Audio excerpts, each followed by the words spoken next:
Welcome to day 2 notes. Today we're going to be talking about a couple of different things. We're going to talk about limits at infinity.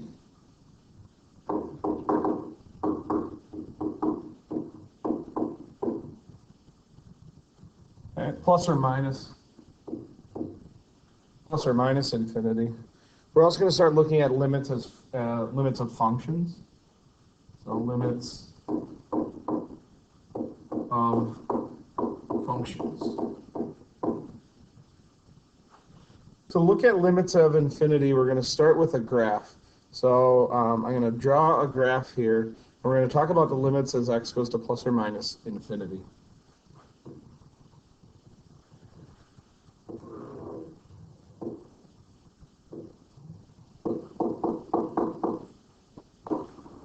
We're going to label the y-axis f of x, and we're going to label the x-axis x.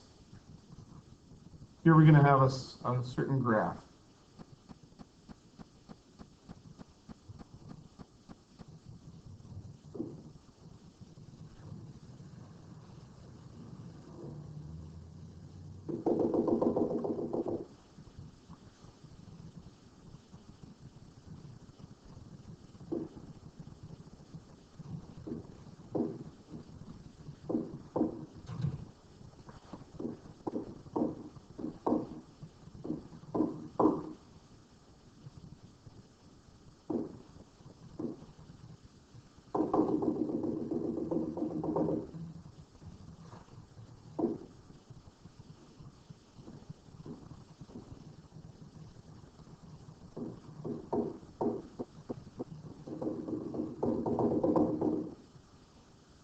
Okay, so here we have kind of an ugly, not very precise graph, but it'll be good for what we're trying to learn. What we learned about yesterday, just as a recap, is limits at different x values. So if you ask yourself, quickly just ask yourself the question, what is the limit as x goes to -3? Your answer should be DNE, because the right-hand limit and the left-hand limit are different. Similarly, the limit as x goes to 2 does not exist, because our right-hand limit at x equals 2, as x goes to 2, is positive infinity. Our left-hand limit is negative infinity, therefore the limit does not exist. But the question I want to talk about for today's lesson is, what is the limit as x goes to infinity of f of x? So what we're asking ourselves here is, as x gets infinitely large, what y value do we get closer and closer to? Well, just take a look at our graph. Now, obviously, I don't have my graph going super far to the right.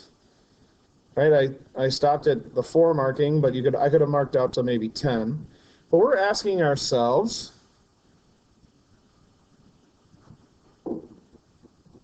what's happening as x keeps getting bigger and bigger and bigger? In a lot of functions, y keeps getting bigger and bigger and bigger, or keeps getting more and more negative. But in this case, we see that we are having what we would call in pre-calc a horizontal asymptote. As x keeps getting larger and larger and larger, our extreme on the right side of the graph is our y value keeps getting closer and closer and closer to 3.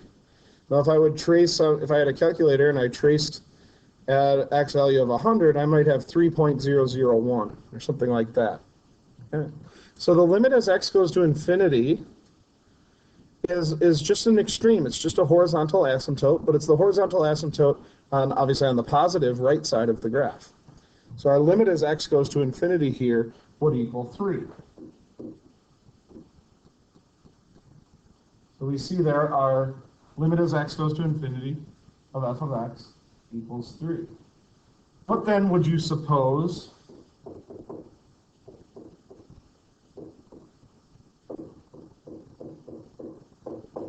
would be our limit as x approaches negative infinity?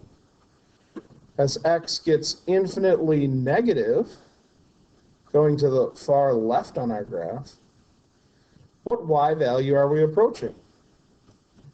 You can pause for a second to think about what the answer to this question would be. What would be the limit as x goes to negative infinity of f of x? The answer is negative 5.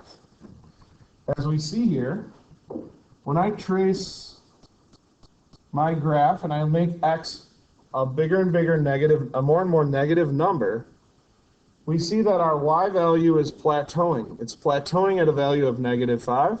So we say the limit as x goes to negative infinity equals negative 5.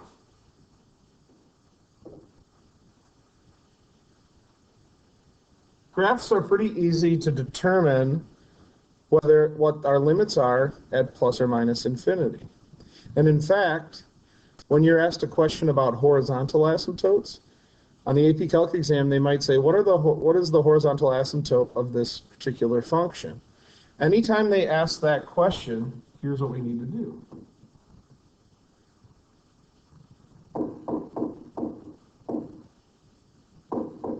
The horizontal asymptote is when we have this.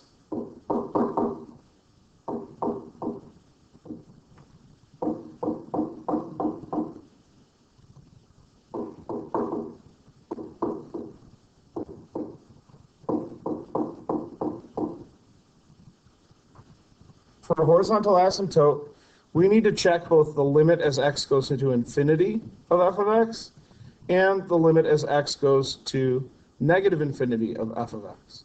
And we're looking for both of these answers to be constants. If the answer is also infinity or negative infinity, it is not a horizontal asymptote. So if the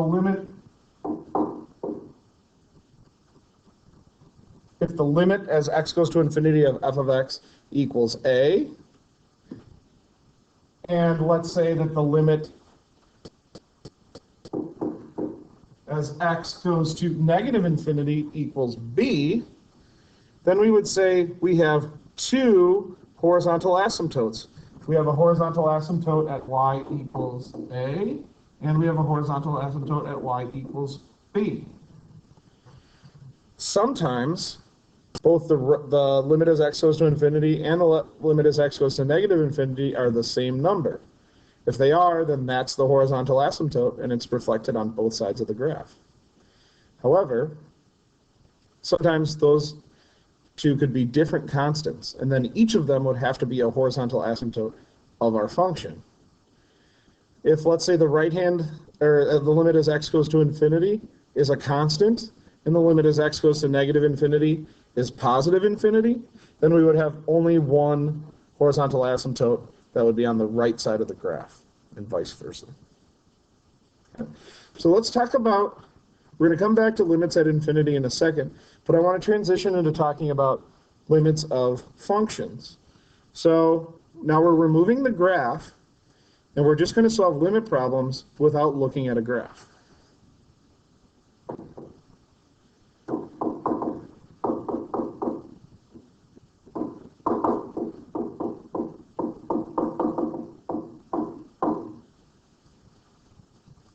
We are going to start with a very simple problem. I just want you to get used to the notation and seeing it. You guys should be used to this from either the summer or last year with Ms. Stevens.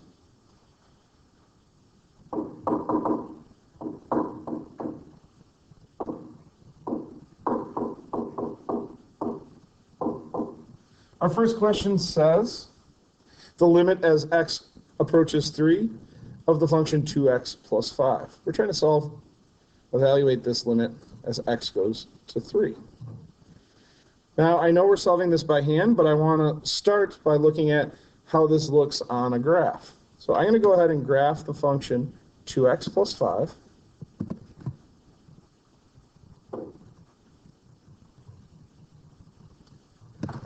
Okay. Oh. Bear with me here.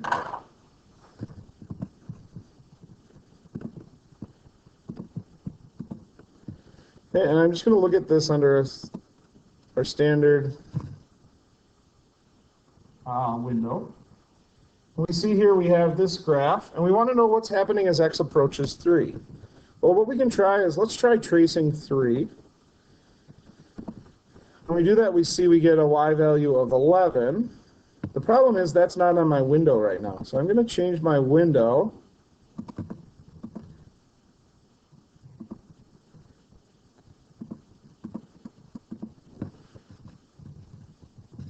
I'm going to set a y max of 15. And again, I can trace 3 here. And I see that I get a value of 11. Now, by inspecting this graph, you can see that when we approach 3 from the right side and from the left side, we appear to be approaching a y value of 11. And f of 3 here is exactly 11. Okay? How can we do this without graphing it? Well, it's quite simple. Our first tip for solving limits is to plug in our x value. So our x value here is 3. When I plug it in to my function 2x plus 5, I get 2 times 3 plus 5.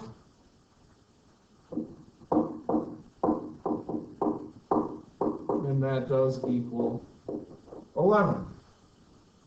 Now, limits that simple will not be given likely on the AP exam. So let's talk about some different ones. Okay, and again, you guys have seen these before, but it's good to get a nice reminder. My first problem that's going to be a little bit more tricky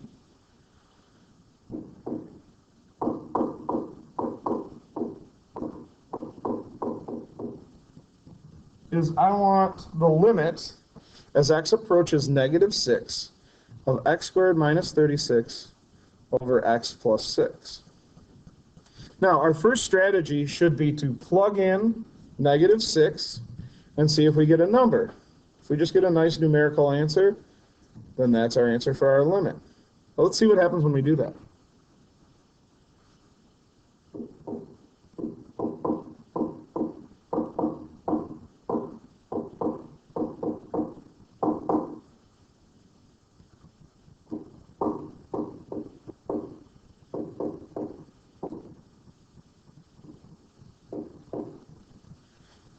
When we do all this, we see that we end up with 0 over 0. So what we know right now is because we're dividing by 0, we know that the function x squared minus 36 over x plus 6 is undefined at the x value of negative 6. But just because a function is undefined, as we know from yesterday, just because a function is undefined doesn't mean that a limit doesn't exist. Think back to your pre-calc days. When you solved and you got 0 over 0, oftentimes that meant there was a hole in the function.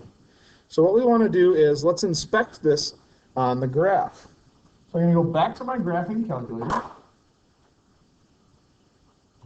And I'm going to just plot our function.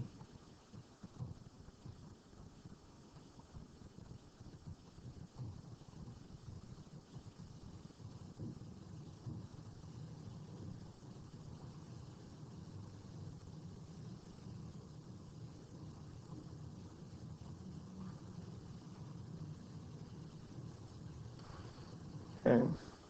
When I go ahead and graph that function, I'm going to trace 6. Now, when I trace 6, the function should be undefined, okay? Because we know that 0 over 0 is undefined. But let's see what it says when we do it. So I trace negative 6. And lo and behold, it says y equals blank. That means y is undefined. Negative 6 is not in the domain of this function. Okay? But what I want to think about is, what are we approaching when we get really close to negative 6? Maybe this is a hole and the limit will actually exist. So I'm going to try a number, I'm going to try a right-hand limit. I'm going to try a number just to the right of negative 6. So I'll try negative 5.99. Notice what happens when I trace negative 5.99. I get negative 11.99, a number really close to negative 12. I'm just going to expand my window here a little bit so we can see this a little bit better. I'm going to make my y min a little bit more negative. I'll go down to negative 15.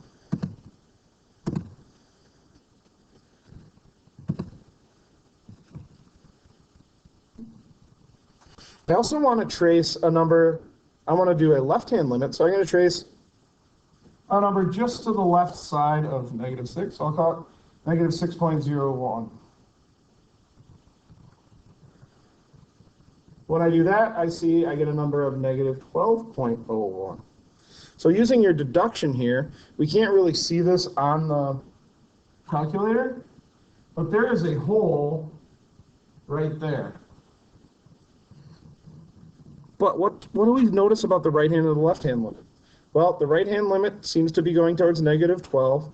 The left-hand limit seems also to be going towards negative 12. So, what do we do? What is our limit? Our limit should be negative 12. But the question is, how do we do that without graphing it on our calculator? This type of problem would be on the no calculator section. Well, if you remember from last year or this summer, we can use factoring to help this solve this issue.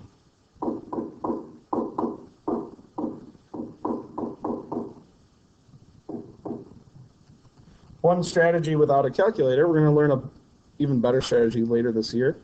But one strategy we can do is to factor and see if we can get anything to cancel. Now we know that that top x squared minus 36 is a difference of squares. That can be factored into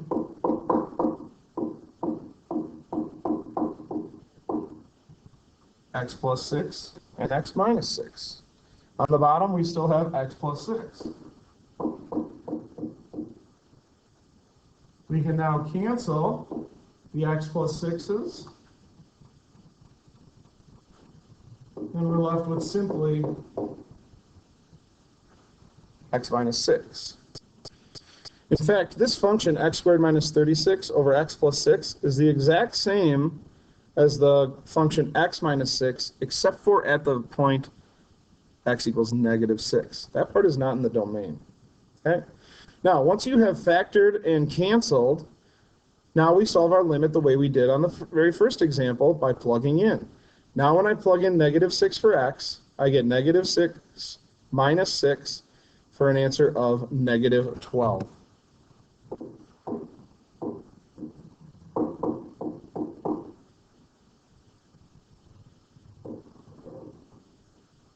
Again, what I was doing is I was simply plugging in that negative 6 for the x. Negative 6 minus 6 is a negative 12. Let's try another limit problem that can be solved by factoring.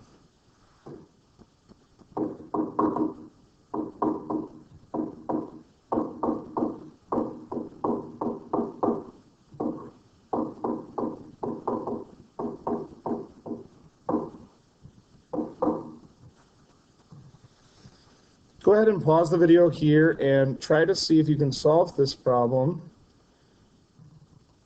You can start by plugging in 4, but if you get 0 over 0, see if you can try factoring to solve it.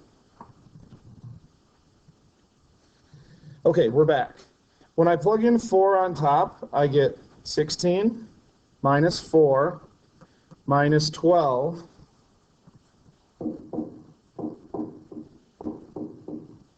and when I plug in on the bottom, I get 16 plus 12 minus 28. What I end up with is a 0 on top and a 0 on the bottom. This means the function is undefined at 4, but that does not mean that a limit could not exist there. We know that limits exist oftentimes when functions are undefined. Okay, so let's try factoring. The way to factor this, when we look at the top function here, when we do our RS method, we see that the top breaks into x minus 4, x plus 3. The bottom breaks into x minus 4 and x plus 7. And lo and behold, we get that problem function to drop out. That x minus 4 is what's causing the top to be 0, and it's causing the bottom to be 0. So when we cross them out, we're left with the function x plus 3 over x plus 7. Now we're not done yet, but now we can solve this problem quite easily.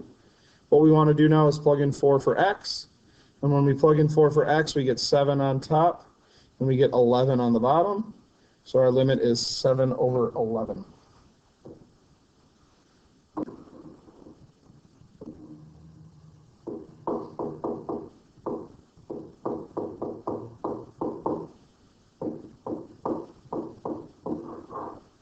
That is our limit. Now let's talk about limits at infinity. So oftentimes we look at rational functions for limits at infinity because they're most likely to have horizontal asymptotes. So let's check this problem.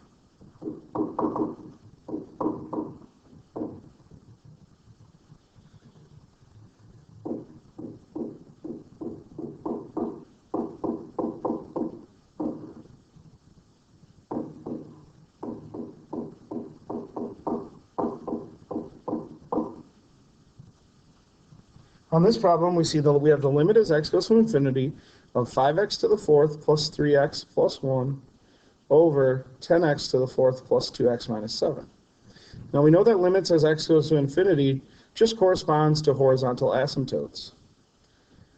Think back, what were your extremes on this? What would your extremes be on this rational function? Well, when we have polynomials on top and bottom, what we want to do is compare the powers, the biggest power on the top to the biggest power on the bottom. We see the biggest power on the top is 4, and the biggest power on the bottom is also 4. Therefore, in order to solve this problem, we look at the ratio of the coefficients on those bigger ones. So we know that that's kind of the shortcut. The shortcut here is our limit as x goes to infinity will be the ratio of the coefficients on those big powers. 5 over 10,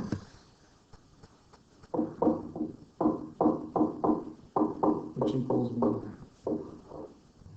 And again, if we go back to our calculator and we graph this thing,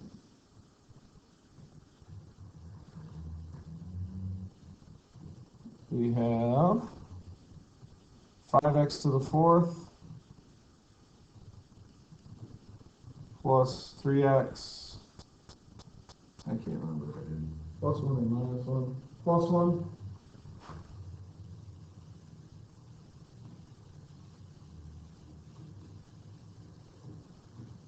And on bottom we have 10x to the fourth.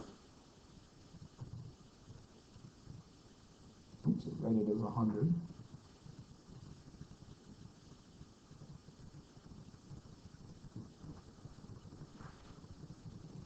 Plus 2x minus 7.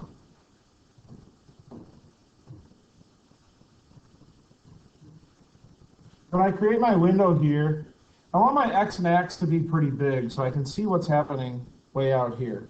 So I'm going to make my x max 1,000. But what I should see is a horizontal asymptote at a y value of 1/2, right?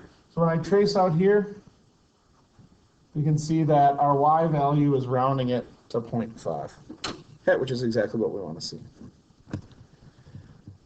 Let's try one more thing with limits at infinity.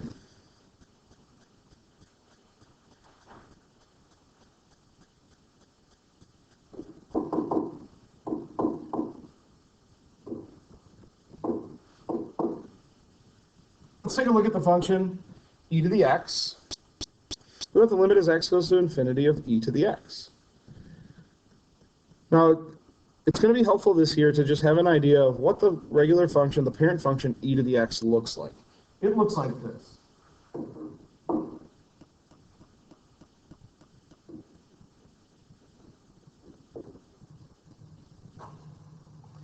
Now, as we look at what happens as x gets really, really big, what is happening to our e to the x? What's happening to the y value as x gets really big? Well, as we can see, that thing jumps really quickly up really high, and our limit as x goes to infinity of e to the x is infinite. But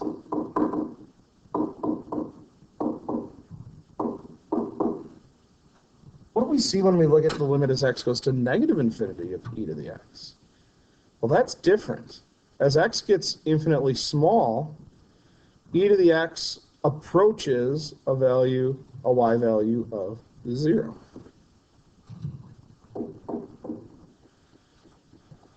Knowing these two basic facts will help us with more difficult stuff down the road. Okay? Like, let's try this problem.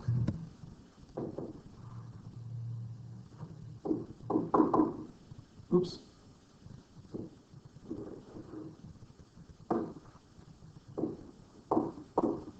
What are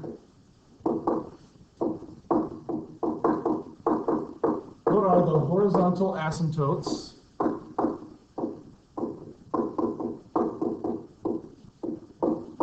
of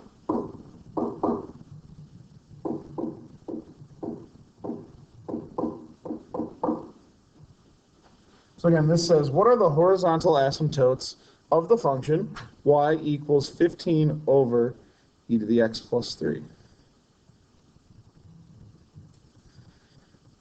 So let's think about this. What do we need to do? Well, if we want the horizontal asymptotes, we need to consider two things. We need to consider the limit as x goes to infinity of this function, and we need to consider the limit as x goes to negative infinity. We need to check both. If they're both the same, then that's your one answer. If you get two different numerical answers, two non-infinity or negative infinity answers, then both of those answers are correct.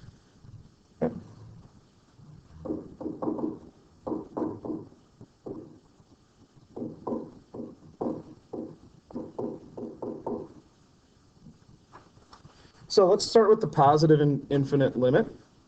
As x gets infinitely large, the only x we have in here is in the bottom with e to the x. When x goes to infinity, e to the x is also going to go to infinity. And infinity plus 3 on the bottom is going to be infinitely big. What happens when we take a number like 15 and divide by a really, really, really, really huge number? Right? In a sense, we're getting this.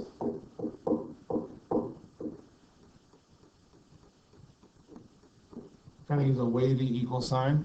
This isn't super precise math, but it's a good way to think about it. If we take 15 and we divide by an enormous number, we are going to get a number that is really, really close to 0.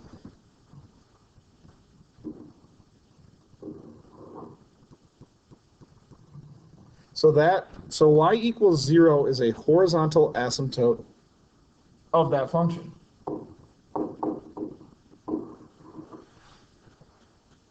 Now, this is where you need to be very careful, because that is not the only answer. That is absolutely not the only answer, because we have to also consider the limit as x goes to negative infinity.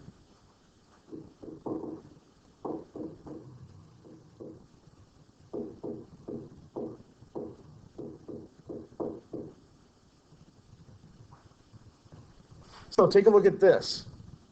What's going to happen if we plug in negative infinity in for x, or a really, really, really, really negative number in for x? Well, what happens is e to the negative infinity, we know, goes to 0. So we know that this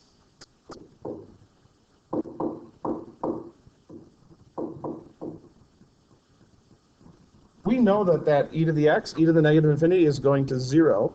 So we can just write in 0 as kind of an approximate. Well, what happens when we have 15 over 0 plus 3? Well, that's simply 15 over 3.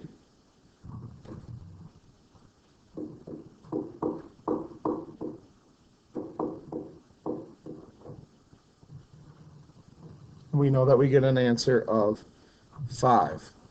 That is also a horizontal asymptote of the function y equals 15 over e to the x plus 3. So I get two answers here of y equals 0 and of y equals 5. Let's take a look at this one on a graph, just because I think it will be interesting to see, to make sure I did it right.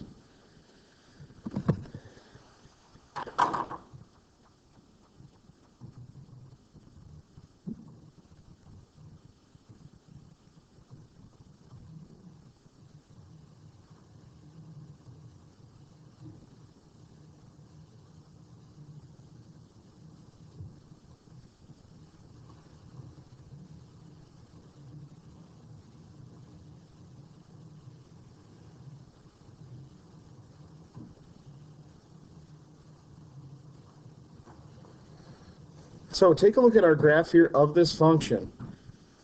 We should see the limit as x goes to negative infinity. We can look over here on the right side of the graph, over here, or sorry, on the left side of the graph, over here, and we see that the limit as x goes to negative infinity is 5. And on the right side of the graph, our limit goes to 0. We can confirm this. Let's trace it. And I'm just going to arrow over.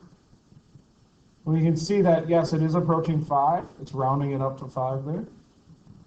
When we approach on the right side, or when we go to positive infinity, we see these y values of 3.422 e negative 52. This is getting really, really close to 0. Okay? We'll talk more about these in class tomorrow. Excellent job today. Thank you.